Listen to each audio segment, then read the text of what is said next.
আসসালামু আলাইকুম। আশা করি আল্লাহর রহমতে আপনারা সকল ভালো আছেন। আলহামদুলিল্লাহ আমিও ভালো আছি। আর আজকে আমার কুরবানির গরু আইছে, তো আমার বাইর গরুর সামনে আনিয়া রাখছেন। আর ও গরুটা আমি কিনছি, আমি কুরবানি দিমু। আর আমি দেশে গেছিলাম মে মাসের 25 তারিখ আইতাম আসলাম, 1 তারিখ গেছিলাম মে মাসের, আর 25 তারিখ আইতাম আসলাম। তারপরে দেখলাম 6-7 দিন পর ঈদ হইব, কুরবানির ঈদ। তো আমি টিকিট করলাম আইলিছিলাম, করলাম আমি ঈদ করিয়া আইছি। আর কইতে আর ঈদটা করিয়া যাই, এত টাইম শর্ট আছে যখন।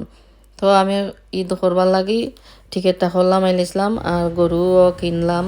আর ওই যে গরু, এই গরুটা আমার ছোটো ভাইয়ে কিনছে।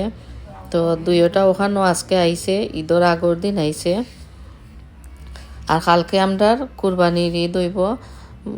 তো গরু আইছে, যে আপনার সাথে শেয়ার করলাম। আশা করি আপনারা কাছে ভালো লাগবো। আর যদি ভালো লাগে প্লিজ লাইক দিবা, শেয়ার করবা, সাবস্ক্রাইব করি আমার পাশে থাকবা। তো ব্রাউন কালারের গরুটা হইলো আমার ছোটো ভাইয়ের, আর গ্রে কালারেরটা হইলো আমার কিনছি।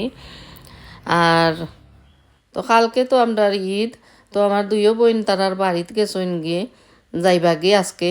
তো আমি কই কালকে তো ঈদের দিন, আর বেশি কোনো কিছু আমার বানানি লাগতো না। আমার ভাই তারাও তারা খানি উনি দিবা, আর কুরবানির মাংস রান্ধ হইব।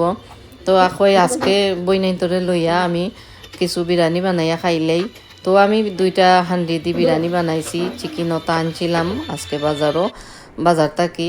আর ওদিকে আমি একটা ডিপ ফ্রিজ লইছিলাম, আর একটা ওয়াশিং মেশিন লইছিলাম। তো দুইটা ওখানে থইছি, আমার আর কোনো থইবার জায়গা নাই, তো আমি বেডরুমও রাখছি।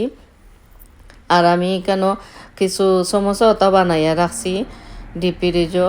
কই অক্টোবরও যাইমু দেশও আমার বাচ্চা তোরে লইয়া, তো গিয়া ঝামেলা আর করতাম না। ওর লাগে আমি কিছু অগ্রিম বানাইয়া থই আইছি।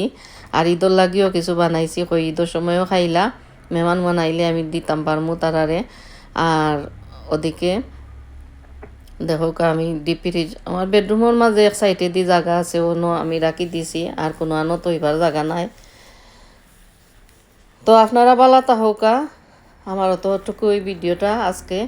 তো আমার ভিডিও যদি আপনার কাছে ভালো লাগে প্লিজ লাইক দিবা, শেয়ার করবা, সাবস্ক্রাইব করি আমার পাশে থাকবা। আর ওখানে বিদায় নিলাম। আসসালামু আলাইকুম।